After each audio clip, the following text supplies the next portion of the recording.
Good morning, everyone. I'm Neil Love from Research to Practice, and welcome to What I Tell My Patients.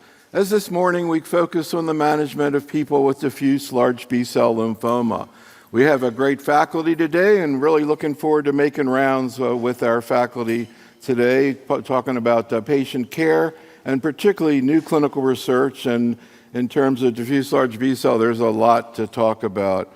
We have a couple of themes. Basically, one of the most important objectives here is to provide a research update to you of what's going on in oncology, new clinical trials that are coming out, FDA approvals, and other studies that are going on in practice, and really how to explain to patients, particularly those who are getting new therapies, what to expect from that.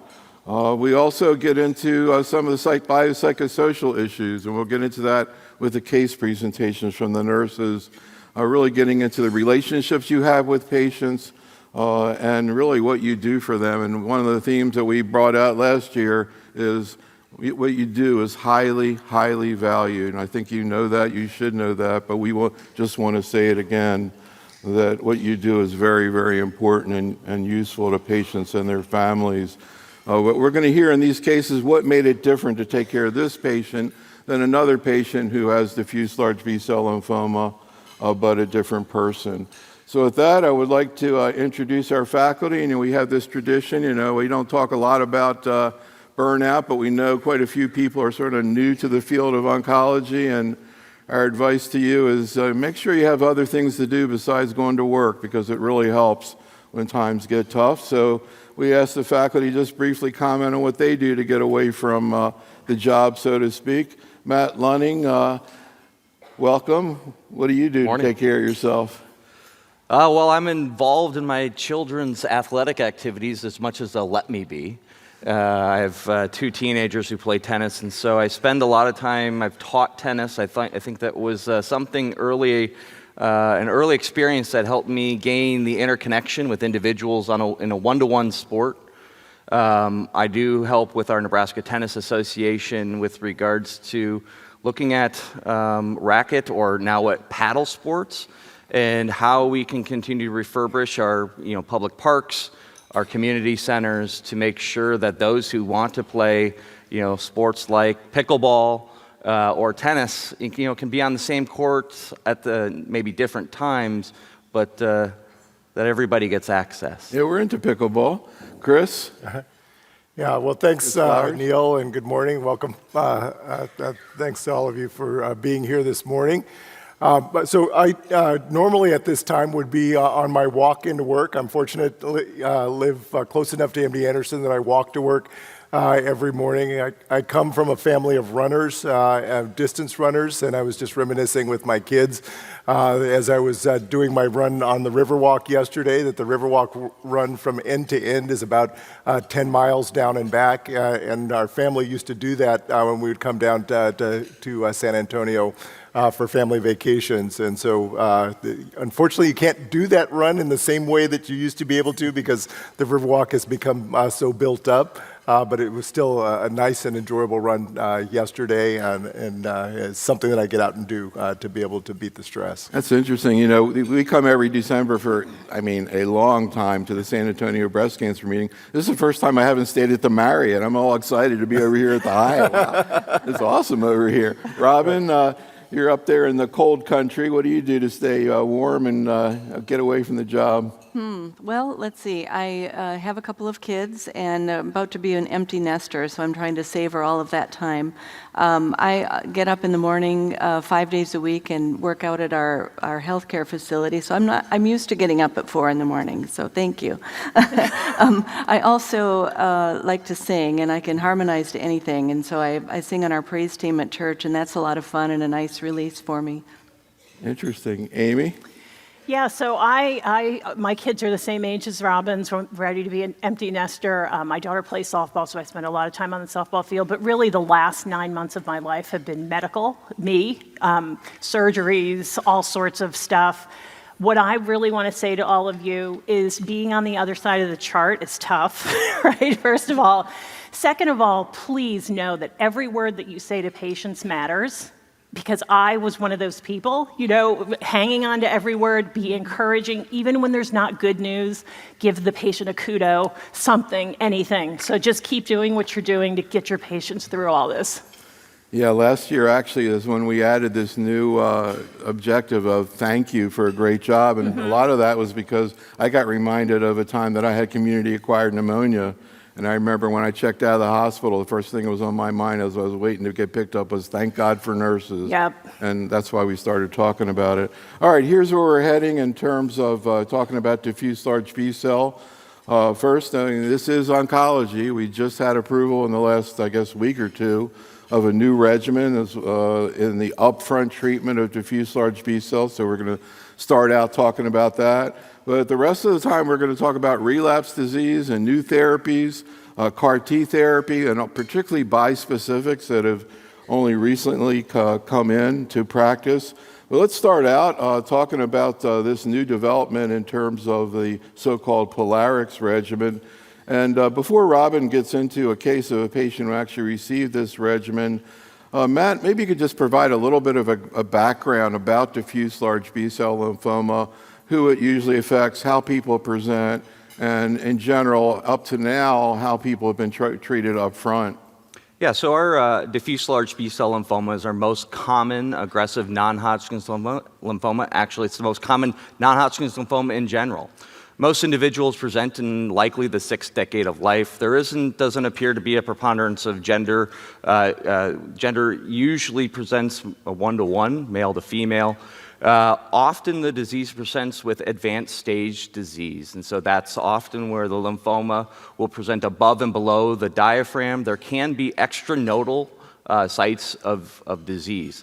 Typically, these patients will have some symptoms. We do hear about B symptoms, which is classically taught in the textbooks as either drenching night sweats, like somebody poured a bucket of water over you, you're changing your shirt, you're changing your sheets, unintentional weight loss, fevers. Classically, diffuse large B-cell lymphoma for many decades has been treated with R-CHP. That's been kind of the standard, one of the standards of care. I will say over time, we have kind of been able to fish out some unique subtypes of diffuse large B-cell lymphoma, namely high-grade B-cell lymphomas with MYC and or a BCL2 or BCL6 rearrangement. And I think there's still some debate within the field on whether or not those patients should try to get a different regimen, perhaps a more intensive regimen like dose suggested EPOCH-R. So many therapies have challenged R-CHP in the frontline setting, and they've come up in randomized clinical trials and failed. And I think that what makes this such a monumental time in diffuse large B-cell lymphoma and the management of diffuse large B-cell lymphoma is I think that R-CHP is finally legitimately challenged for a frontline therapy, and I think that that's where we're going to go with this POLARIX discussion. So, and one of the themes that we're getting into and applies not just for the tumors we're talking about, just in general, when you hear about clinical research is when you see a new trial come out that's comparing, a new approach, even if it's slightly different to the standard approach, how much of a benefit does it take for the FDA to approve it, for you to want to give it to patients, and particularly the issue of tolerability. So, Chris, I guess one thing we should say is that you can cure diffuse large B-cell even with R-CHP. Many of these patients are cured. Can you talk about roughly what we get out of R-CHP? And also elaborate a little bit more. Again, another theme this week that involves in all parts of oncology is looking at tissue biomarkers. And Matt just referred to a few that are looked at in diffuse large B-cell where because of those you see a much higher risk. So Chris, can you paint a little bit more of a picture of where we were with diffuse large B-cell and then what was looked at in this study to try to make it better?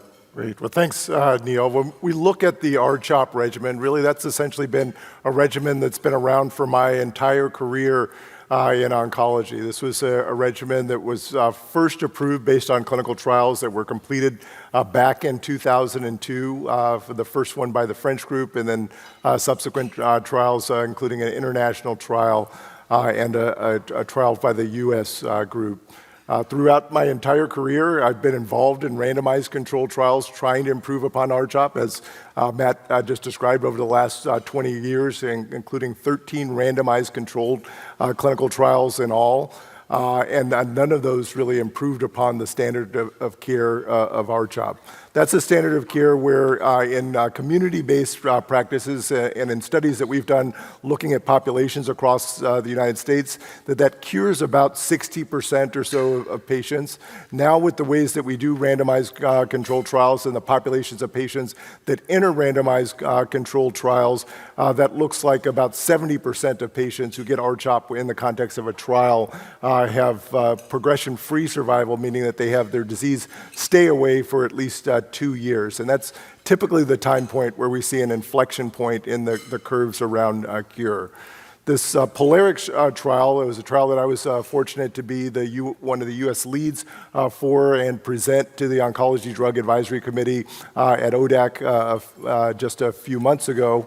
Is a trial that was the first to improve upon that standard of care, and so produced a progression-free survival at 2 years of about 76%. And so overall, when you look at the progression-free survival, that's a 27% improvement in the risk of relapse or death for those patients with diffuse large B-cell lymphoma. The patients who were eligible for this trial were patients with IPI scores of 2 to 5, so those higher risk patients with diffuse large B-cell lymphoma. But as I presented to the FDA, this patient population that's alive and progression-free at 2 years really represents a cure fraction for those patients who are likely to be alive and not have their disease come back. And Matt, there was a lot of debate about whether or not it was even going to get an FDA approval. I mean, the benefits, relative risk reduction of 25%, which means at any given time, if you got this regimen, your chance of relapse was 25% less. I mean, we would like it to be 95%, but it was a bump. But I guess the good thing is clinically, although you have the expense of the drug, you're really substituting Polatuzumab for vincristine. But clinically, the patients seem to do as well. But of course, you have the issue of expense. Also the issue, and this comes out, and we're going to talk about this tonight, for example, of if you start looking inside the trial, picking out groups that did better based on tissue biomarkers. And when you do that in this study, you were able to see that some of the patients benefited more than others. We weren't sure that the FDA was only going to approve it in the subset or everybody. They approved it in everybody as long as they were high risk enough. Any thoughts about, Matt, sort of how you think through whether or not you want to use this regimen in a patient? And also, when you sit down with a patient, what are the upsides or downsides of substituting this? Yeah, I really think the upside of the POLARIX trial was its design. It was a double-blind, randomized trial, right? And you alluded to bringing a novel therapy like Polatuzumab, which is a CD79B antibody-drug conjugate. So it is carrying that warhead, right, of MMAE kind of in its backpack, and only once it's kind of taken into the cell that chemotherapy is released. Now, chemotherapy does have, peripheral neuropathy as one of its known side effects. So does vincristine. Right? And so, but as an investigator on the trial, you didn't know, the patient didn't know. And at the end of the day, when you look at the tornado plots from the POLARIX trial, is you couldn't tell. You could not tell, looking at the AE profile, if you were getting Polatuzumab or vincristine.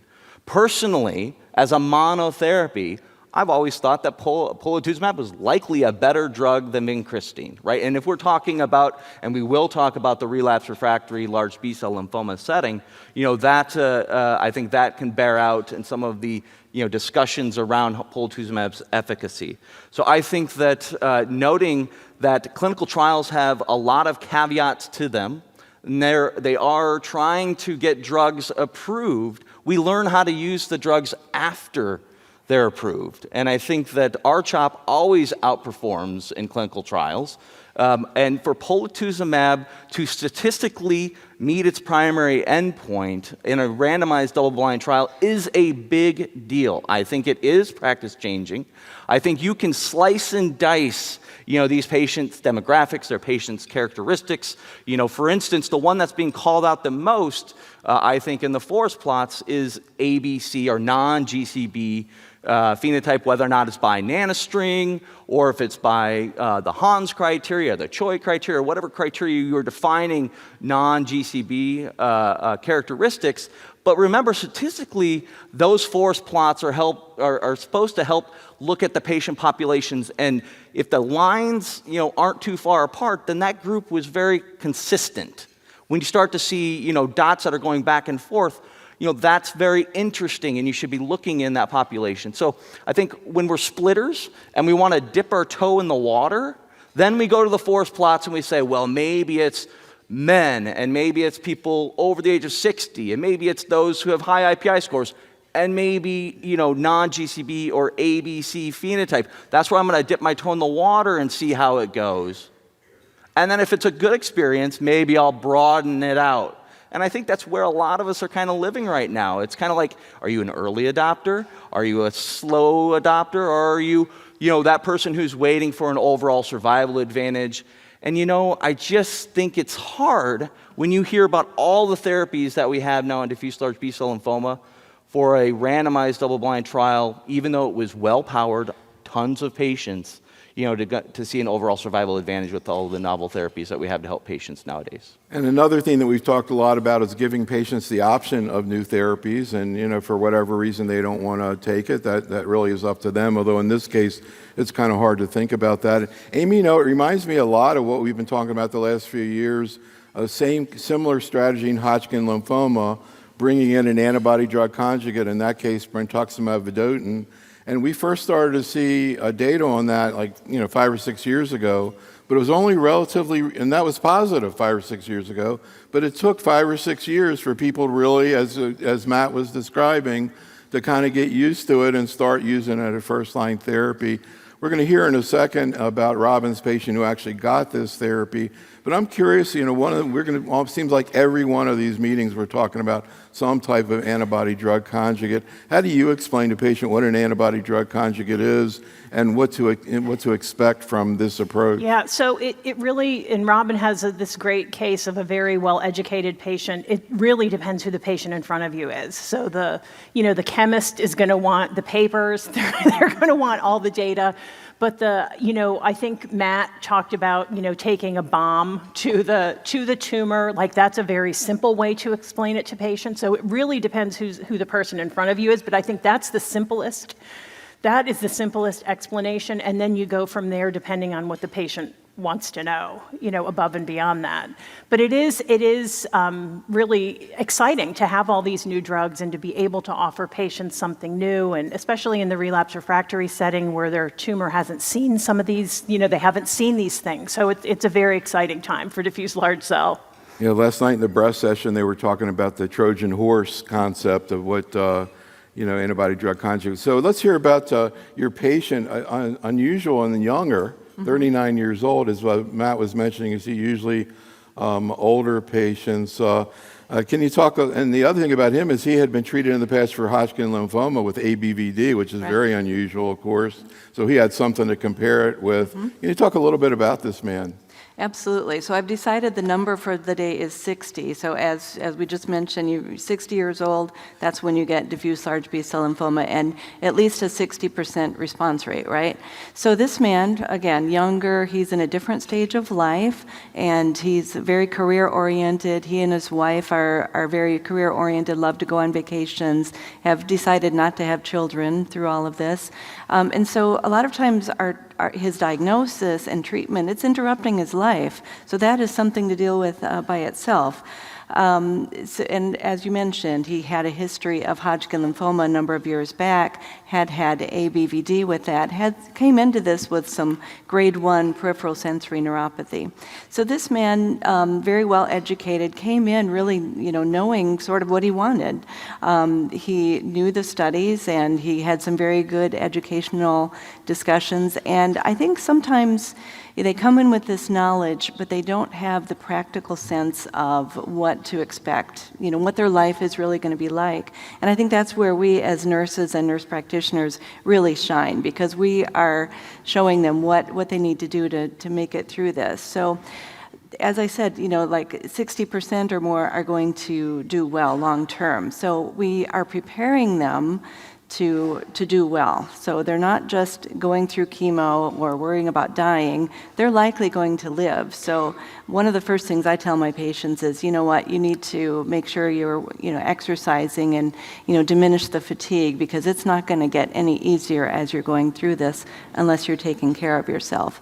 So we know the normal things that we might expect from chemotherapy, the hair loss, the myelosuppression, the nausea and vomiting, and we manage those things. But as we've been talking with the neuropathy, so he came into this with grade 1 sensory neuropathy, and interestingly, he did not have any worsening of his neuropathy, did not require any dose adjustments, was able to finish out his treatment.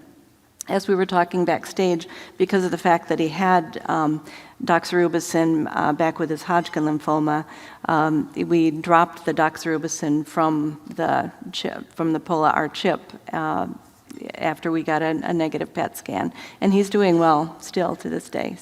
So, Chris, Robin mentioned that he was not interested in future childbearing. Last night we were talking about the issue of fertility in breast cancer. There's a new study out saying you can interrupt hormonal therapy and it seems to be safe. What about fertility issues in this situation? Maybe a little bit more urgent to get people started, a more aggressive type of tumor. What advice do you give to both men and women who are interested in future childbearing? Yeah, fertility preservation is really a topic that comes up much more common for patients with Hodgkin lymphoma, but occasionally for younger patients like this with diffuse large B-cell lymphoma is an important consideration as well. I think it is something that we really do need to try and address in all of our patients of childbearing potential, to make sure that it's something before we start them on a therapy that can potentially impact that. To get them engaged in a fertility clinic. Many times part of that help needs to require understanding what the fertility benefit is from their insurance product that they have, and then getting them to appropriate oncofertility clinics. I think for men, sometimes that's a little bit of an easier process and less involved in that. For women, more commonly that involves getting them to a clinic where they can have preserved and fertilized oocytes.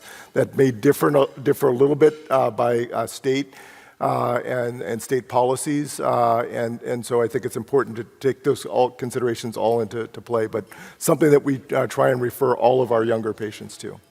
So I'm just flipping through some of the slides. We're really looking for people to just explain stuff to us the way they do on rounds rather than do a slide thing. Here's the big paper that was published in the New England Journal showing you can see a modest improvement in benefit and progression-free survival. As we talked about at this point, overall survival, it's a little early to determine. But because of as you can see here, not really an improvement yet in survival. We saw the same thing though with Hodgkin, the same study we were talking about, Vedotin. It took a while, but eventually they saw survival benefit, and that was really the trigger for people to really begin to use it. Although, as Matt said, there were a lot of earlier adopters who got on board right away. Chris? So one small thing I want to comment on here. So when we designed the POLARIX trial, we chose progression-free survival as the endpoint for the study, in a large part because when we took those 13 randomized controlled trials, what we found is that to find an overall survival benefit over R-CHP, it would likely take 10 years of follow-up for patients. And so with that, for me, that's an unacceptably long time to wait to determine whether a new therapy is better. The other thing that you'll see in the whole rest of this discussion is all the whole host of things that we have that are now available for patients in the relapse setting, which suggests that with all the things that we can do when patients have their disease come back, that we may no longer be able to see overall survival benefits for frontline trials. And that's true in so many situations in oncology nowadays, and it really gets into, again, as Chris is saying, defining before you even start a study, what is the primary thing that you're going to look at to decide whether or not it's, quote, positive and sort of ready for prime time. So this is a great example of how that can roll out in practice. So let's talk now a little bit about relapse disease, and we're going to present a bunch of patients who did have relapse disease, and particularly those who got newer therapies. But before we get into the first case of the 66-year-old lady that Amy's taking care of, maybe, Matt, you can paint a little bit of a picture of kind of where we are in general, where we've been in terms of relapse disease, and particularly the role of autologous transplant up to this point. Yeah, I think relapse refractory disease has been on an adventure lately. We used to think about this as, transplant yes, transplant maybe, transplant no, right? And so you were trying to sort these patients with relapse or refractory disease, and that would really dictate what you would do with regard to second-line intensive chemotherapy or what would be considered palliative intent therapy, trying to control the disease for as long as you can with good quality of life. So in those patients who are transplant maybes or transplant yeses, they would get intensive therapy, whether or not that was, typically what you were trained in fellowship to use, whether or not it was RICE, R-DHAP, R-GDP, and that's, globally, there's slight differences. You got us 2 to 3 cycles of that had a response evaluation, and if you had a response amenable to going on to an autologous transplant, you did. But the vast majority of patients with relapsed refractory diffuse large B-cell lymphoma that have been exposed to a CD20 monoclonal antibody often did not have a response amenable going to transplant. And what that response was always in the eyes of the beholders outside of a clinical trial. We were able to, retrospectively, many groups looked at some of the prospective clinical trials, also retrospective experience. It's called the SCHOLAR-1 trial. And I think the SCHOLAR-1 trial was very, very sobering. Looking at median overall survivals for patients who had primary refractory disease, those patients who had relapsed or had refractory disease to second-line chemotherapy or had relapsed after an auto transplant. Median overall survivals around 6 months. I know it's early, and I ask you not to close your eyes, and maybe you might fall asleep. But to think about your clinics, right? And I understand that I live in lymphoma land here, where all my patients 1, 2 to 22, often have lymphoma. But I know that's not the clinics that you're likely in, right? Your first patient may be metastatic pancreatic cancer, maybe prostate cancer, doing well on hormonal therapy, breast cancer, doing well on hormonal therapy, metastatic lung cancer, glioblastoma, and then a primary refractory diffuse large B-cell lymphoma patient. Now ask yourself, which one of those patients has odds, the worst prognosis? Do you really think that in that list, that a primary refractory diffuse large B-cell lymphoma likely has the worst prognosis? At least until recently, that's what the data supported. That patient likely had the least chance of being alive in 6 months compared to those other patients. So what have we started to do? Well, in those patients who have primary refractory disease to their frontline therapy or have relapsed within 1 year of the end of their therapy, we've had a revolution, okay? But not everybody can get to CAR T-cell therapy, and not everybody is CAR T-cell eligible. And so that's where we have to start to dichotomize whether or not they're CAR T-cell eligible. And what that definition is like a lava lamp. It's very amorphous and it's an enigma. Okay, to those CAR T-cell transplant not eligible patients that could get Polatuzumab, Bendamustine, Rituximab, but explaining to them what the intent of that regimen is. So maybe just before we start getting into some of the therapies, particularly that are used in people who aren't going to be eligible for our CAR T, and we're going to talk more about CAR T later, but just to sort of set the stage for relapse disease, Chris, can you kind of just summarize what we've seen with CAR T in terms of efficacy, particularly compared to transplant, autologous transplant, which was the previous usual therapy for patients who could receive it? And what we've seen with CAR T in terms of effect, and also whether in what situations actually people are going to get CAR T instead of transplant. Well, fantastic question, Neil. I mean, those of you who may be familiar with chimeric antigen receptor T-cell therapy, or CAR-T therapy for short. These are 3 now approved agents that are available for patients as a cellular therapy where you remove their own cells and then genetically re-engineer them to be able to attack the lymphoma cells. The currently available agents are all targeted against CD19 as a cell surface marker. These were all 3 first approved in the 3rd line or later line of therapy for patients with diffuse large B-cell lymphoma. What Matt has alluded to and was really nicely described by my colleague Jason Weston and Lori Sen in a nice review in Blood last year is that if you look at the randomized controlled trials that have been performed, these took patients who had early relapse of their lymphoma. So after a frontline regimen like what we just described, and relapsed within 12 months of that first line of therapy. And then patients were randomized to either receive CAR T-cell therapy or receive autologous stem cell transplantation. The decks were stacked a little bit for those patients against autologous transplant based on what Matt just described, meaning that in those patients that relapse early, auto transplant really did not fare as well as it has in general, with those patients having on average about a 6-month expected survival if their relapse was early. In those trials, what we saw for at least 2 of those trials, that 2 of the products, Axicaptogen, Silolucel, and Lisacel, both had benefits over autologous stem cell transplantation. One of those products, now the Axicel product, there's been a recent press release showing that in that trial that there was an overall survival advantage for those patients. And so to me, what that suggests is that for those patients who are healthy enough and fit enough, who are eligible for CAR-T, that should be the preferred therapy for patients who relapse early. What we've also seen with CAR-T in many centers, we are a big center that does a fair number of CAR-Ts, and as someone who just came off of our inpatient CAR-T service, we're now doing CAR-T cells for patients even up to the age of 80. So these are patients that would not otherwise have been eligible for an autologous stem cell transplant for when they relapse early, that we can provide these kinds of therapies that may potentially be curative even in that setting.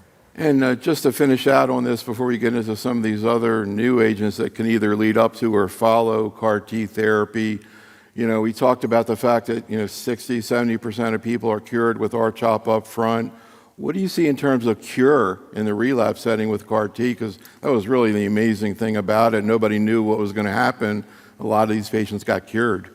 Yeah, it's a little bit too early to say what that cure fraction is in these randomized trials that are in the relapse setting, but that rate is probably somewhere between 30 and 50% when we looked at that in the population. About 40% in the 3rd line trials, and we'll need to see how these newer trials bear out when we follow those patients over a much longer period of time. So again, Amy, before we get into your patient, just kind of curious of your global reaction to CAR-T coming in. I mean, you saw it, and we've all seen it from the beginning all the way through. Now that we've had some experience with it, any comments about what you've observed? And also, can you contrast what it takes to be able to get through CAR-T compared to autologous transplant? Because I think what we've learned is there are people who maybe wouldn't be eligible for an autologous transplant, high-dose chemotherapy, who could get through CAR-T. We were just talking about going up to the age of 80. You wouldn't be thinking about doing an autologous transplant. What have you seen, Amy? Right. So to me, the biggest difference between these 2 populations are to take somebody to autologous transplant, they really have to be in a good remission, right? You can't have these chemotherapy refractory patients. So it is a different population of patients. The folks that typically go to CAR-T are those who are relapsing quickly, relapsing gangbusters, where you don't have time to get them. They're just not candidates for autologous transplant. And there's a lot of urgency to getting people to CAR-T. In terms of the tolerance, the CAR-T issues tend to be clumped early. I find that patients recover more quickly, like 3 or 4 months down the line, they're feeling pretty well. With autologous transplant, sometimes they're still really feeling that fatigue and just they take longer to bounce back with autologous transplant. Those are the biggest differences I see, but it's two completely different patient populations. So, Robin, we've been reflecting back in some of the other programs about how immunotherapy with checkpoint inhibitors affected clinical practice. And, lung cancer, pretty much everybody's getting a checkpoint inhibitor. So the whole face of the infusion rooms changed. And then the type of toxicity that we were looking for also changed. But also now when you get into cellular therapy, not only CAR T, but we're going to talk about bispecifics, similar mechanism. And now you're getting into a completely new set of complications. Can you talk about some of the major issues that you've seen, Robin, in patients who get CAR T therapy? One, of course, cytokine release syndrome that people talk a lot about, and the other, neurotoxicity. Mm-hmm. Yeah, so these are the common things that you'd see with CAR T-cell therapy, and luckily we now are able to kind of identify when do we expect this to happen, and this is usually in the inpatient setting or over in the unit. We don't see them outpatient as much. But the other thing that we need to think about, especially when I'm following up with them, is the long-term infection risk. And so they're often on antimicrobials, and they may have hypogammaglobulinemia. They may need IVIG infusions and things like that. But typically, once they recover and we learn to deal with these, they do well. Mm-hmm. Mm-hmm. Interesting. So, Amy, why don't we get into your patient? But first, a question from the audience from Sarah, which I'm just going to read it because I don't know what Sarah's talking about. Is Polatuzumab given via mini bag by gravity like vincristine? I think it goes on a pump. Okay, well, I think it goes on a pump. That's my impression of how it's given, yeah. okay. All right, well, let's hear about your 66-year-old lady. What happened with her, Amy? Yes, her issues were that she kept losing her insurance and becoming lost to follow-up. She was diagnosed, she got R-CHP, she relapsed, she got rice. We were going to take her to transplant. She disappeared. She came back a couple years later, relapsing. She has really significant pulmonary disease on oxygen. Her activity level is very limited. She's in a very she has transportation issues. She doesn't have a big social network. And at that time, and this is a couple years ago now, and this is the miracle, we gave her Pola-BR. And so this is third-line therapy for this woman.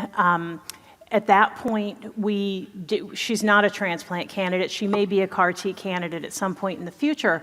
But, she came in and we were just trying to figure out how to do the least harm to try to get her into some sort of remission. We gave her Pola-BR and it's like 2 years and she is absolutely fine and she's in remission. And this was really such a great option for her. She tolerated it beautifully and she's doing very well. So, Chris, can you talk a little bit about, we talked about what Polatuzumab is, that it's an antibody-drug conjugate, but can you talk a little bit about this particular regimen, combining it with Bendamustine, Rituximab, and what situations is it used, and what do you usually see in terms of efficacy, but also tolerability? Certainly.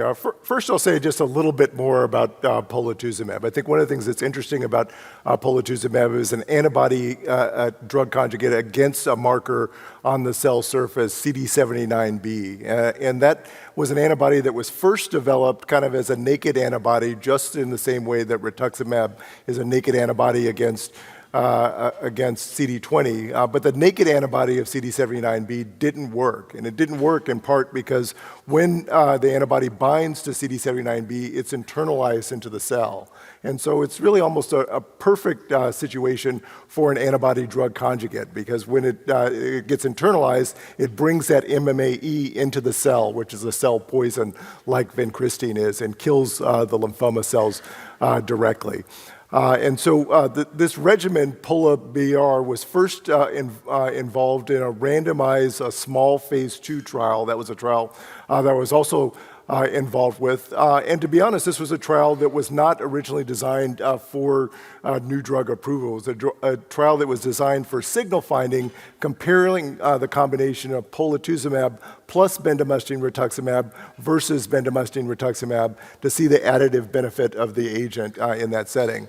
But what was found in that small randomized trial of 40 patients in each arm was that there was actually an overall survival advantage for the group that got POLA-BR with relapsed diffuse large B-cell lymphoma, and that ultimately led to an accelerated approval of POLA-BR in that setting. There's since been a much larger 106-patient single-arm trial of POLA-BR that showed essentially the same outcomes in terms of progression-free survival and overall survival as that smaller randomized trial. So, Matt, we put up here 4 of the drugs that have come along in recent years in relapse disease, sometimes used before CAR-T, sometimes in people who aren't going to get CAR-T, sometimes after CAR-T. We have 2 patients on Tafasitamab and Loncastuximab, but what about Selinexor? We were actually talking about this yesterday in our endometrial cancer program. It's kind of an interesting drug. I don't know what kind of future it has in diffuse large B-cell, but what do we know about it at this point, Matt? Yeah, I think that it's a novel class. So that XPO1 inhibitor, you know, it's the birth of a new mechanism of action. I think with any time you enter a new mechanism of action, you have an opportunity to explore toxicities that are associated with that. And then with what comes with toxicities is toxicity management. And I think we've learned with Selinexor, whether or not it's in large cell lymphoma or in multiple myeloma or in other areas in solid tumors where this class may be explored, is that it's really important to think about toxicity management not only after you're dosing the drug, but before dosing the drug. What can we do? What substances do we have in our armamentarium of antiemetics? Okay, per se, with around a Selinexor, even in oral therapies, you can take a pill and it can bounce right back out very quickly if we're not, thinking about how do we keep and control, nausea and vomiting and fatigue and getting patients to want to take that medicine. Because we all know, right, when we prescribe oral therapies, we're putting that drug in the hands of our patients. And if they don't feel well, what don't they do? They don't take their medicine, right? This is different than our intravenous therapies where we give it and it's gone, right? It's in there and there's nothing that, they don't get a say. They get to say how they feel 7 days later, but they don't get the option to take that pill or not.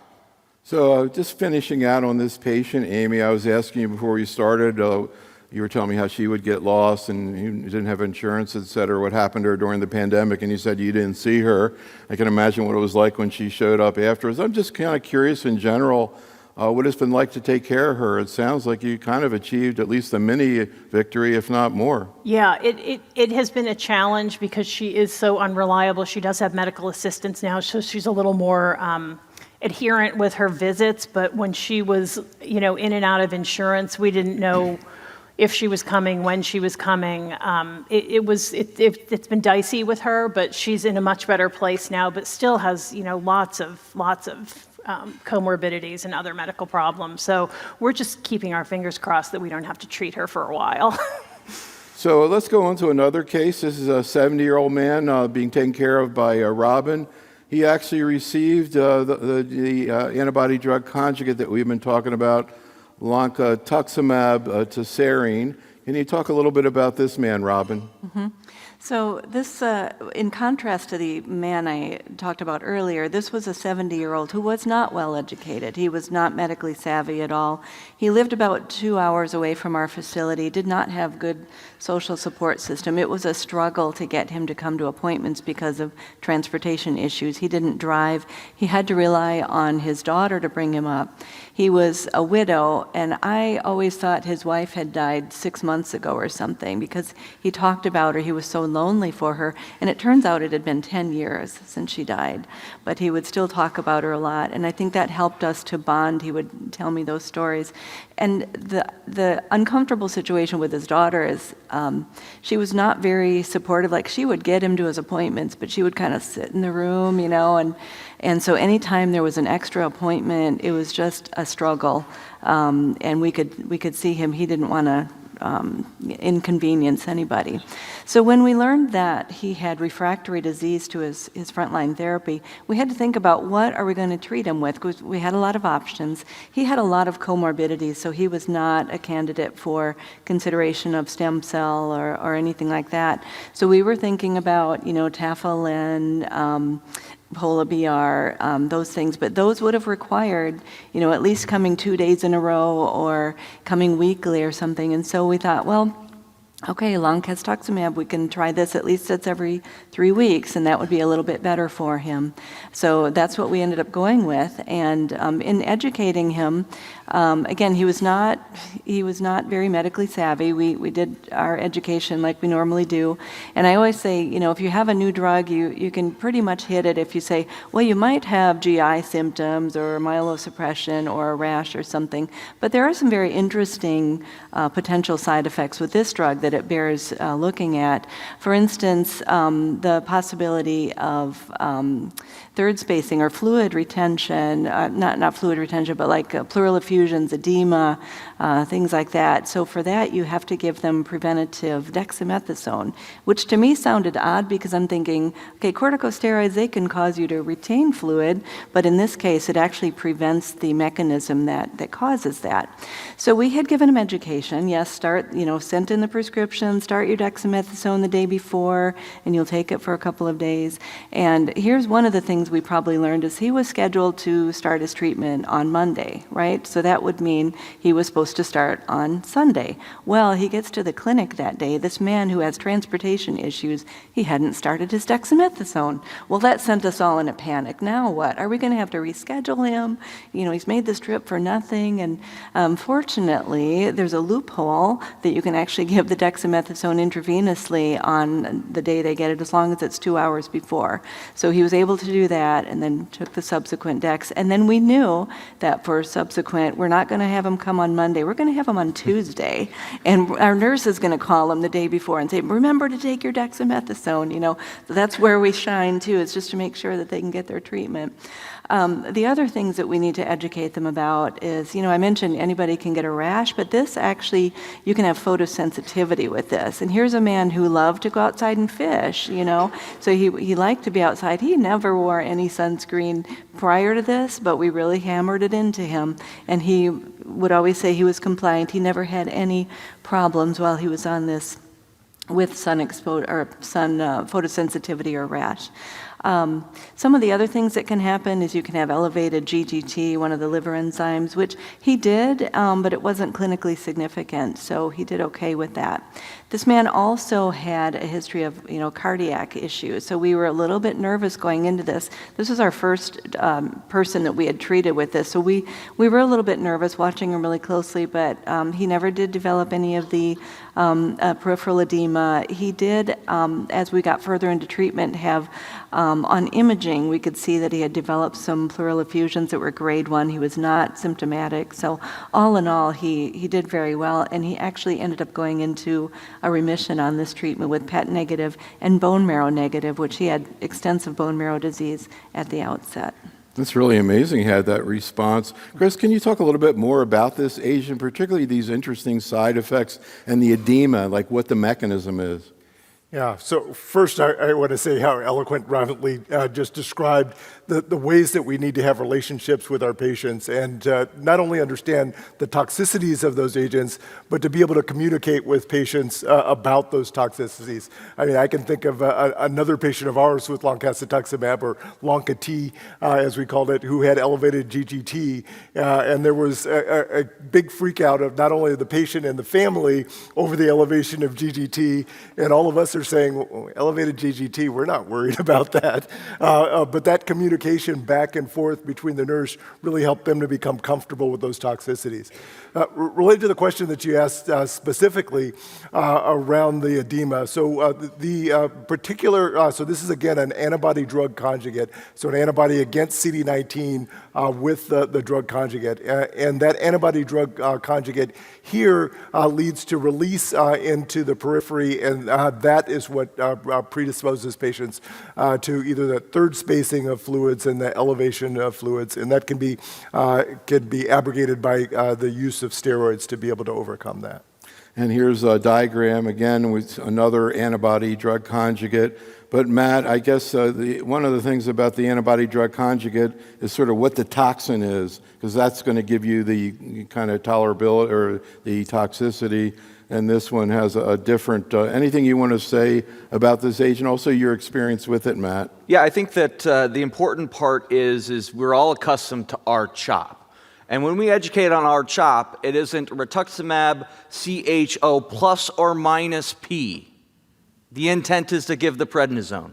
So when you're thinking about Lonca-T, think of it like dexamethasone is part of the treatment regimen, right? And so educating around at the beginning that dexamethasone is part of the treatment regimen. It's not plus or minus dexamethasone, it is plus dexamethasone. I think the other caveat here is around the fluid accumulation is, if the patient's asymptomatic, respiratory-wise, still, I think the gateway to their fluid status lives in the pretibial area, right? The area where people can hide initially fluid, right? So if you're doing a physical exam in my clinic, yes, the stethoscopes we use, they may have been provided by Fisher-Price, so it may be a little bit difficult to hear in the bases of the lungs, but I can palpate the pretibial space, right? And so that gives me a glimpse into kind of where they may be spacing some of that fluid. And I'm going to be very conscientious when I do subsequent doses, because it is a drug that you have to nuance, right? It's when to know not to give the next dose, like many of our antibody-drug conjugates, because it's that last dose that leads to the dose holds, the dose reductions, and in a disease like diffuse large B-cell lymphoma, and with this type of therapy, what we've seen in some of the longer-term outcomes is people can have good, durable remissions without getting through the 12 months of therapy, right? And so being conscientious of that as you're kind of risk assessing whether or not to give that dose or not. So as you can see here in terms of our agenda, we're going through a number of new therapies that are being used in the relapse setting. I'm thinking back, like the last 15 years coming here to ONS, you see the flow of, treatments moving forward. And in a couple years, we probably may very well be talking about some of these therapies up front, hopefully maybe even further improving the cure rate. But let's talk about really another very exciting agent, Tafasitamab, currently often being used with Lenalidomide, of course a drug we're very familiar with, not only from lymphoma, but particularly multiple myeloma. Amy, you never pick simple cases. Jehovah's Witness, interesting in a diffuse large B-cell patient with relapsed disease. Can you talk a little bit about this 58-year-old man, and then how he ended up getting Tafalen? Yeah, so he is a 58-year-old. He made it very clear he did not want blood products, right? Which is okay. We can support people. We do what people want to do. But he has lots of comorbidities. He's bipolar. He has very bad spinal stenosis. He's in pain management on methadone, brittle diabetes. So not the prime candidate for some of these more aggressive therapies that we can offer folks. But he got R-CHP and then relapsed. And if you remember those slides a few back where we talked about 4 newer drugs, if you looked at the Tafalen response rates, that has the highest response rates. The side effect profile is pretty reasonable. And so that's really, we gave him that buffet of options that he had, and really he thought that Tafalen was going to be his better option. He was not super compliant with the lenalidomide initially. He had nausea, and he was not taking his antiemetics, and I had to do lots of phone calls with him and following up and making sure that he was taking it. He was taking his antiemetics. He was doing what he needed to do. But he's still on Tafalen. We now have him in a place where he's tolerating it well. I still touch base with him frequently between his visits. But he really is doing quite well. We've got some other options for him, when the Tafalen stops working, but he really understands that this is going to be a life-limiting disease for him, and we respect his value system, and we'll just support him through this. And then, hopefully at the next time he needs therapy, we can, we'll go through the buffet again and hopefully make a choice that works and gets him some more time. But he definitely knows that there is no path to cure with his blood product restriction. What's it been like for you to take care of him? And how's it affected, I guess, your views of spirituality and religion? We have a pretty robust Jehovah's Witness population in Baltimore, so this is not the first time that I've crossed paths with these folks. It's easier if they have a low-grade lymphoma or something that you're not giving, the options are not, more harsh, toxicity-laden regimens. But it is, just because we have all these options for patients doesn't mean they're right for every patient. And this is a perfect example. Just because we can do all these things doesn't mean that a patient has to. So, we respect him, we work with him as best we can, and that's all we can do. But you were also saying that, at least at Hopkins, you will not do transplant or CAR T in a patient who won't accept blood. So, right, exactly. And I think, Chris, you said at MD Anderson you do that? We do. I would say, we've done this much more commonly for patients with multiple myeloma, where you can give perhaps a reduced dose melphalan and get them through the transplant with a reduced risk in that setting. I've done that maybe in a handful of times for patients with lymphomas, where as long as they're willing to accept the increased risk of the transplant, that have been able to get patients who are Jehovah's Witness through an autologous stem cell transplant. So let's talk a little bit about this therapy that really is exciting. And as Amy said, we're not supposed to compare two different trials, but if you look at it, it does seem to have a very high response rate. Matt, can you talk a little bit about what Tafasitamab is, why the thinking is by adding lenalidomide, that drug has always been fascinating to me in general. You get some kind of synergy, and where you think this therapy is heading. Yeah, so Tafasitamab is a naked CD19 monoclonal antibody. So you're going to hear a lot about CD19, whether or not it's regards to CAR-directed CD19. We talked about CD19-directed antibody-drug conjugates, but this is an antibody in itself. Alone, it had activity, but it didn't have enough activity to kind of go it alone. And so it had to find a partner that it could play nicely in the sandbox together. Lenalidomide is an oral therapy that we're all familiar with. It's been around now for quite some time, both in lymphomas as well as in multiple myeloma. I've always thought, until proven wrong by the L-MIND trial, that 25 milligrams of lenalidomide was just a little bit too much for diffuse large B-cell lymphoma. But here, with Tafasitamab paired with lenalidomide, again with the intent to dose at 25 milligrams, again in a population that has a creatinine clearance greater than 60 mils per minute, so you have to pay attention to their kidney function when you're dosing lenalidomide. But this drug, these two drugs could pair well and play nicely in the anti-lymphoma sandbox together in diffuse large B-cell lymphoma. And what is unique about this regimen is that the lenalidomide is fixed duration, right? For those patients who are deriving benefit after a year of therapy, the lenalidomide, poof, goes away. The Tafasitamab, however, is very front-loaded. Okay, it is a lot of doses of Tafasitamab at the beginning. It can lead to some difficulties getting in, if there's transportation. But I actually think that that's an okay thing, because one of the problems with diffuse large B-cell lymphoma is that you can't get the horse back in the pen, let alone get it back in the barn, right? So drugs that work, that you can give an intensity up front to get that disease under control, pull the reins back and gain control, because a lot of our patients progress very quickly with diffuse large B-cell lymphoma. I like this regimen. It was a unique population in the L-MIND trial, but I have used it. I have, and patients who are getting single agent, they always are asking me, though, when you go to the next meeting, are they going to present upon what are the long-term outcomes in patients who stopped, who were in CR at X amount of time, and can I stop? But I think it's unique to see that the dose intensity of lenalidomide in that first year Yes, there were dose reductions, but the majority of the patients could stay at about 20 milligrams. So I often wonder, what is it about tafasitamab that may have made it, lenalidomide more tolerable in a population where I wasn't sure could maintain that degree of dose intensity, or was it just the population that was being studied?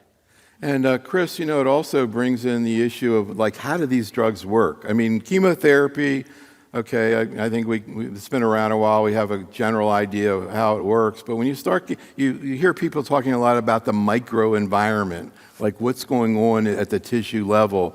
Here we're taking these two different drugs, a monoclonal antibody and, lenalidomide, and putting it together. What's your vision about why you see these patients having tumor responses? Yeah, great question, Neil. So when we talk about the naked monoclonal antibodies, probably the easiest one to think about, and the one that you're all familiar with, is the role of Rituximab. So a CD20-directed naked antibody that works through a variety of mechanisms. It works through what's called antibody-dependent cytotoxicity, where it directly binds and kills the cell. It can have cytotoxicity either through macrophages or through NK cells or other cell populations. And so this tafasitamab is a CD19-directed antibody, but it was one that was also genetically engineered to be able to enhance activity against through NK cells. And tafasitamab, when combined with lenalidomide, is being combined with an agent, lenalidomide, that enhances the efficacy of NK cells in that setting. And so that combination is likely one that may utilize the microenvironment to kill better for patients with diffuse large B-cell lymphoma. In a manner that we described there with Polatuzumab, do you see either one of these or this combination moving into the front line? Is it going to be looked in that situation? So there are trials now. The First Mind trial is a trial that is looking at moving tafasitamab to the frontline setting in combination with R-CHP, and so we'll wait to see more data there. So now we get into another new development, really kind of along, as we said earlier, along the lines of the mechanisms used with CAR T therapy, so-called bispecific antibodies that are really have the possibility really revolutionizing not only the treatment of lymphomas, but also of myeloma. And now we have bispecific approved in both myeloma and in lymphomas as well. And in a second, Robin is going to talk about a patient who got one of these bispecifics. But first, Matt, can you talk a little bit about how bispecifics work, what you see in terms of toxicity, and what you see from the future of these agents? There are a number of them. And then one of the key questions is going to be who's going to be given these drugs. Can these agents be used in a general medical oncology, community-based setting? Yeah, so I'm a man of many analogies, and so I try to explain to my patients not in, healthcare provider talk, but when I talk about bispecifics, I try to imprint upon them some sort of imagery that they can, think about and explain to their, family members when they leave the clinic. And how I explain bispecifics is like the movie Lady and the Tramp, okay? Remember the scene where you had the two dogs, right, and you had the spaghetti in between them, right? And slowly they kind of bring the spaghetti together and they have a nice romantic little kiss, right? But bispecifics is often the kiss of death, right? Instead of a romantic kiss. And that spaghetti, okay, is the bispecific, which is engaging a CD20 expressing cell and a B cell, that is often your lymphoma cell, and a CD3 positive T cell, right? That is the silent cell that when that kiss occurs, that is brought together by that little piece of spaghetti that takes out through different mechanisms of how T cells activate and kill, lymphoma cells or cells in general. That is that kiss of death. And so that's kind of how I think about explaining what is a very complicated immunologic process to make it try to be very simplistic, but at least that's the mechanism of action. Each one of these strings of spaghetti are just a little bit different. We're going to hear about glofitamab. We're going to hear about epcoritamab. We're hearing andronextamab. They all target a CD20, CD3 in the same way, but with slightly different constructs or different spaghetti noodles, if you will. But they may be given differently, whether or not it's IV or sub-Q. But in the end, they were given in an environment where we knew about CAR T cells, okay? And so they were given the name cytokine release syndrome and neurotoxicity as part of that immunologic effect that happens when you get a bunch of CD3 cells engaging a bunch of CD20 cells. Again, and this is in a population that was exposed almost 100% nowadays against another CD20 monoclonal antibody like Rituximab or its cousins, and the drugs work. But when you get that generation of that kiss of death and the explosion of cells, you get excitement in the immune system that can manifest itself as a cytokine release syndrome like effects of fever, hypotension, the potential for need for IV fluids, oxygen, so on and so forth. But we've gotten different risk mitigation strategies, and I think we are learning through clinical trials, and we will learn once this hits the market, as it has in myeloma and follicular lymphoma. When it hits in diffuse large B-cell lymphoma, we will learn novel ways to give a toxicity management both in the community in the outpatient, the community in the inpatient, academic, inpatient, outpatient. So we will learn as I see this, the other image to imprint upon you is we all watch Seinfeld, we all watch Kramer bust through that door. This class will be Kramer busting through the relapse refractory large cell door. This is, a therapy that will get used throughout the management of diffuse large B-cell lymphoma. And that's why we don't use slides. This is the way it is. This is the way you learn when you make rounds. You have to figure out ways to explain it. And a lot of times you can, create visions, as Matt just did, that are very effective. So, Chris, as Matt alluded to, there are a number of bispecifics. Here are some of the more promising ones. You see that they all have, they're two ends, as Matt said, the two ends of the spaghetti. But what about CD3? What's the CD3 part of it? And you see that in all of these. What does that do? Great. So we've talked about the markers that we see on B cells, the ones that are commonly seen on diffuse large B cells. So CD79, B, CD19 that we've talked about, and CD20. CD3 is a marker that is on the T cells. And so that is what brings these T cells that attack the B cells in direct conflict to the B cells to be able to kill them. And you can see that the various subtypes of bispecific antibodies that are shown there, glofitamab, mosunetuzumab, epcoritamab, and odronextamab, are ones that are now moving forward in clinical trials. Mosunetuzumab now approved in follicular lymphoma, and we'll see both for glofitamab and epcoritamab opportunities for those to come forward to the FDA relatively soon. Can you talk a little bit more about sort of the difference? As you mentioned, some of these right now are given sub-Q, which is an interesting advantage.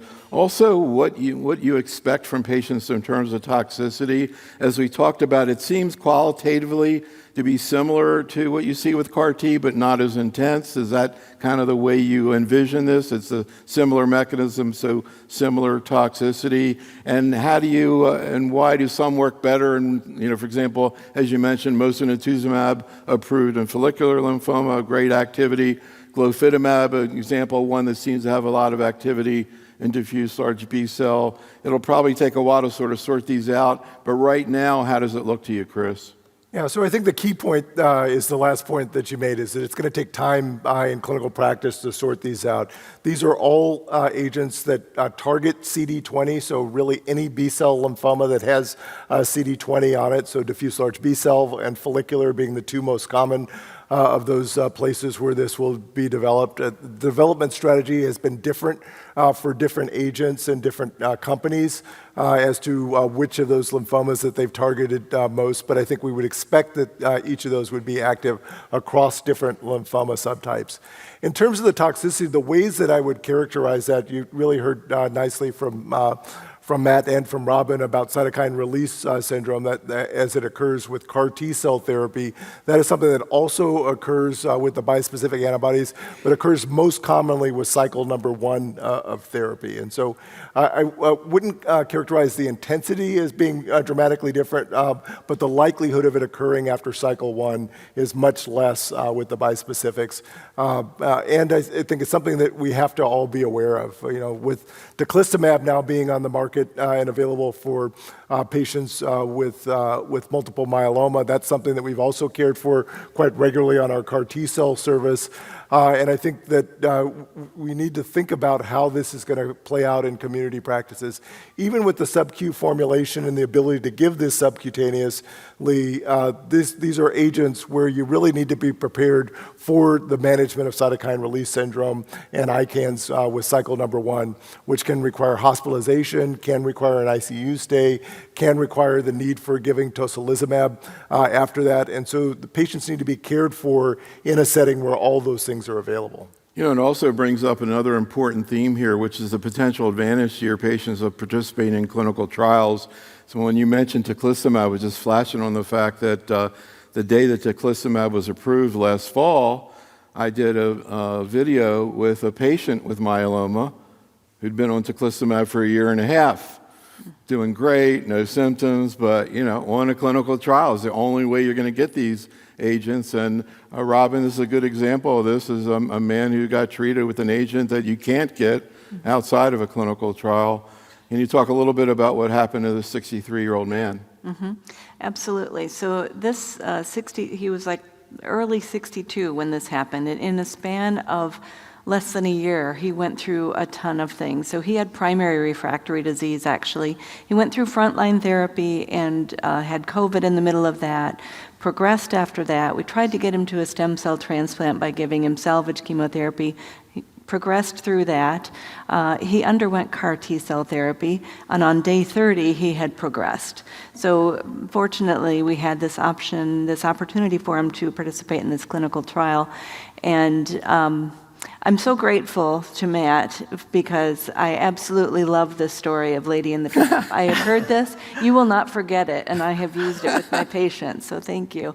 So this gentleman on this clinical trial, and actually for treatment, they of course go into the hospital for the first 2 days. It's ramped up. You kind of sneak this drug into their system little by little, see how they tolerate it. The first 2 days they get 0.2 milligrams, and this is in the hospital. Then they come the next week, they get 2 milligrams, and then they come the next week, and it increases. So first of all, we do our education, right, up front, and we think, okay, this is, they're going to listen, they're going to behave, and, they'll know what to do. Well, what happened with me is I would see this patient, when he comes for the subsequent week. And when he was in the hospital getting the treatment, he did fine, no problem with this. Maybe, I think he had 1 day after day 1, he had like a fever and chills, so they delayed it. But then he did fine, went home, and then I hear about it when he comes 5 days later. Oh yeah, I had a temp of 105 and chills, and I was so weak, my wife had to dress me, and I'm like, well, did you call anybody or go anywhere?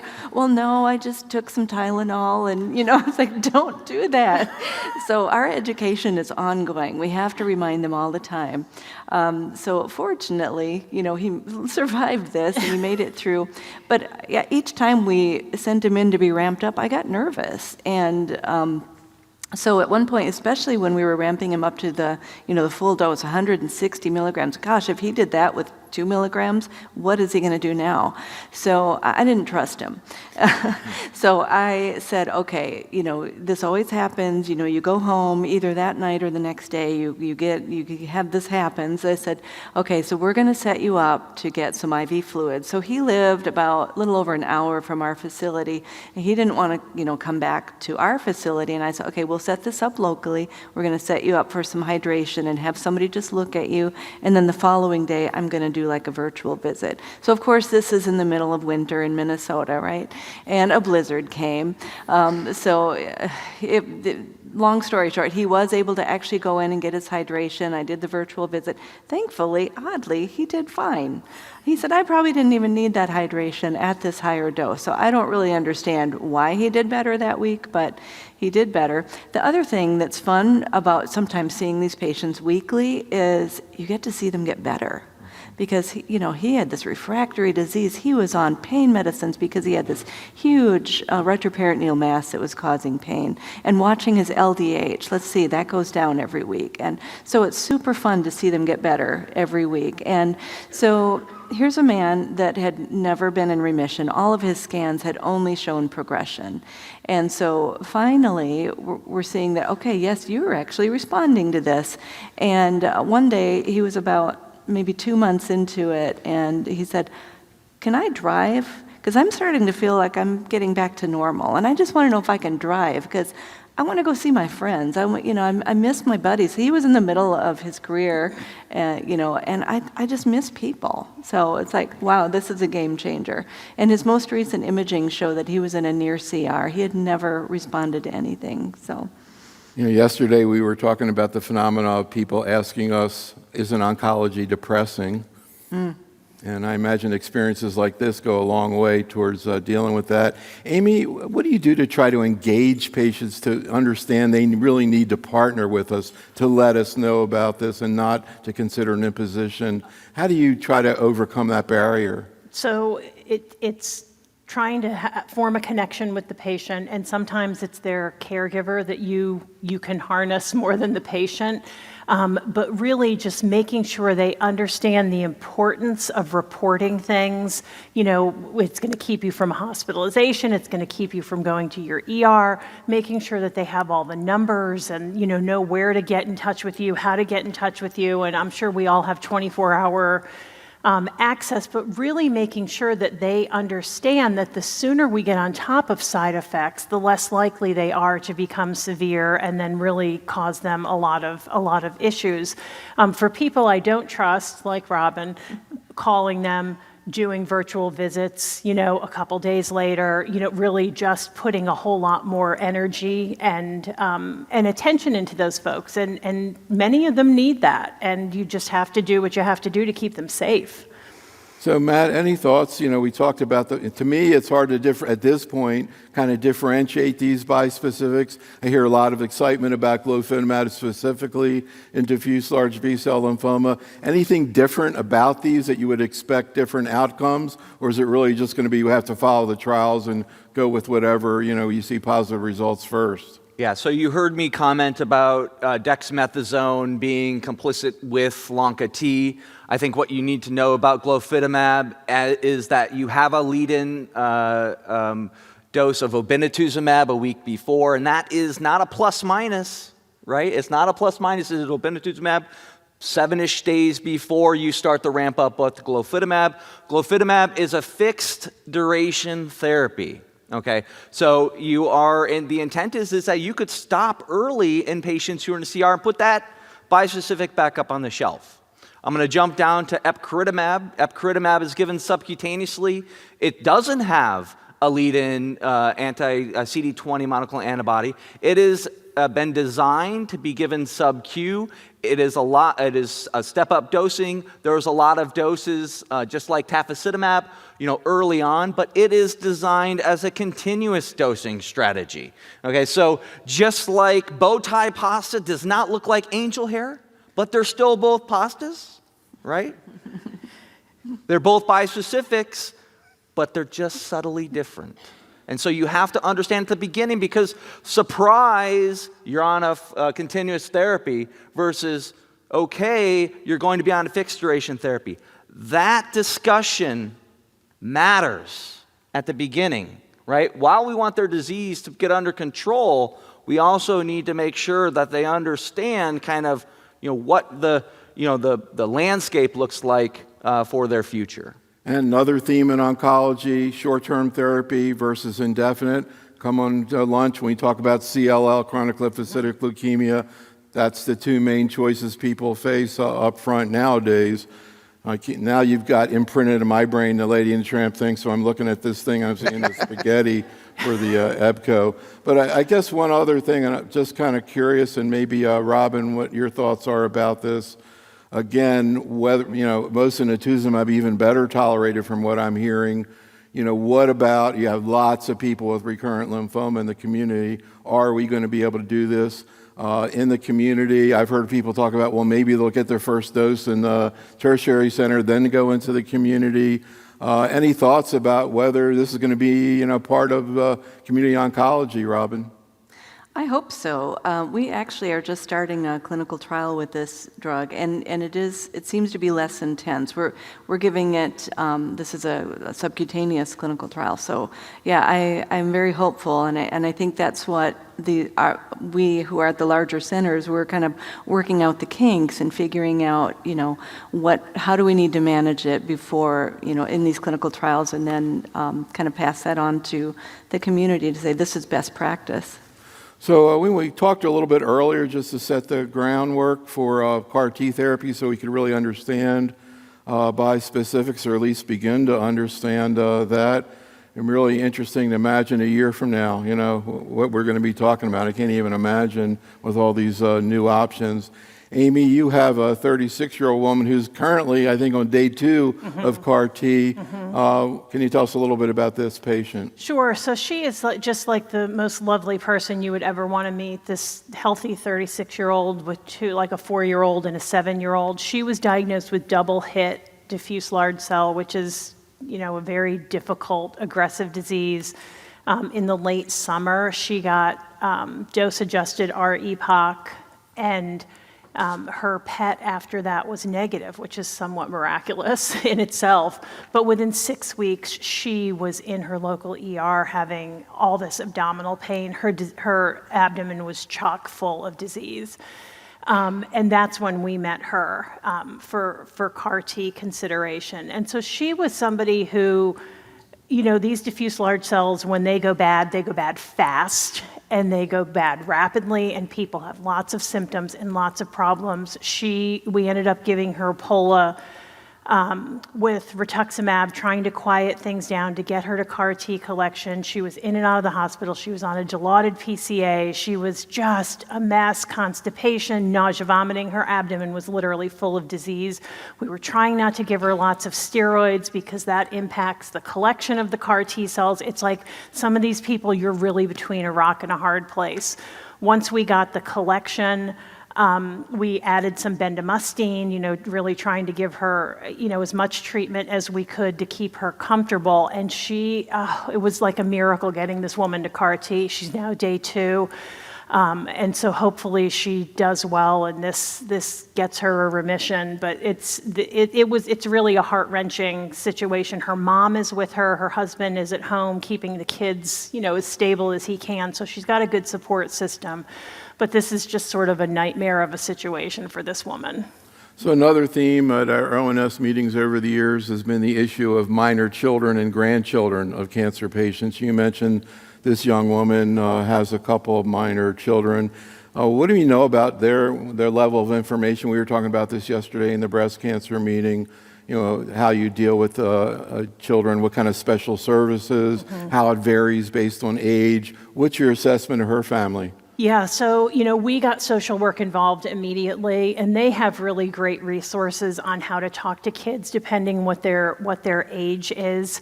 And so they really were working with this woman and her family to try to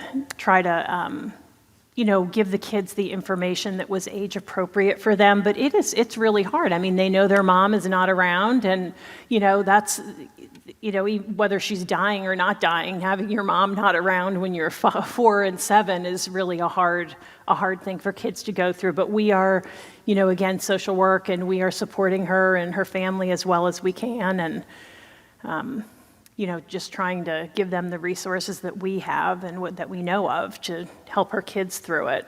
Which CAR T product is she receiving? She got Axicell. So Matt, can you talk about what we know about the 3 available products and what we think we understand in terms of relative efficacy, tolerability, and practical issues that come up?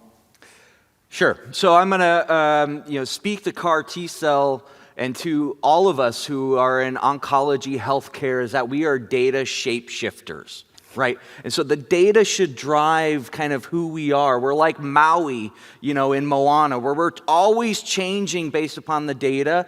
And I think CAR T-cell is a great representation of how we have to be data shapeshifters, okay?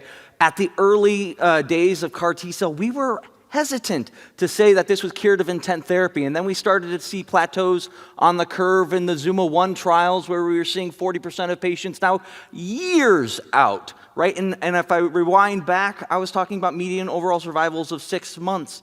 And so we had the shape shift that those patients now went from palliative intent to potentially curative intent. Now we're talking about Transform and Zuma 7, with Zuma 7 having an overall survival advantage compared to transplant in the second-line setting. So again, we're data shape-shifting in that high-risk population of patients who have diffuse large B-cell lymphoma where they're primary refractory or their disease has relapsed after at least before 1 year of the end of their therapy. That's a survival advantage. That's a shape shift in the data. That changes the discussion. That brings along with them other CAR T-cells, though. Liso-cel is also with the Transform trial, showed an event-free survival advantage compared to second-line chemotherapy and the potential for a transplant, just like Zuma 7 did.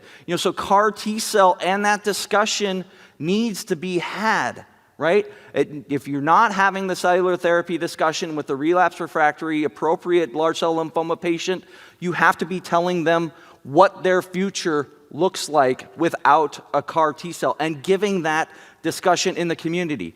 Because as it was alluded to, right, getting to CAR T-cell is probably the hardest part now, okay? Because in the community, that requires a referral to a CAR T-cell center. And within the CAR T-cell center to give commercial CAR T-cell, it requires a lot of FTEs, a lot of heavy lifting to get one CAR T-cell done. I call it the brain to vein time. When you want to do CAR T-cell to when I actually apheresis the patient is a time, right? It is a time that is measured in weeks, sometimes months.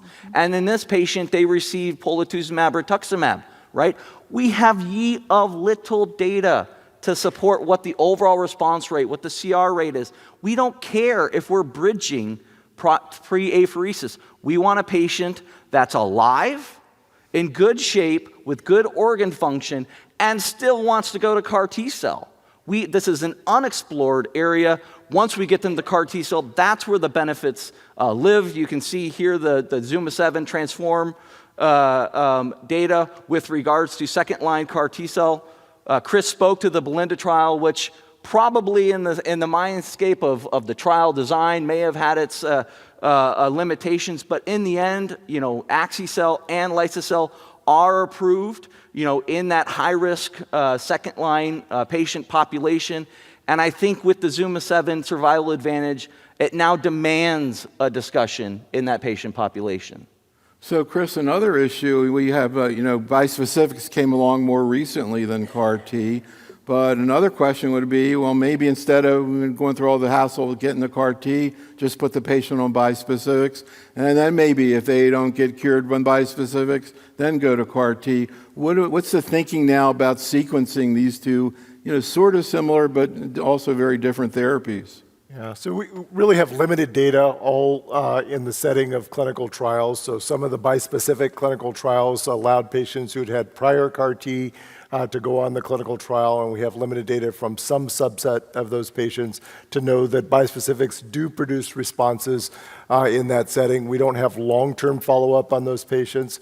We don't have data within the context of clinical trials to know that if patients have received bispecifics previously, what the benefit of CAR T is in that setting.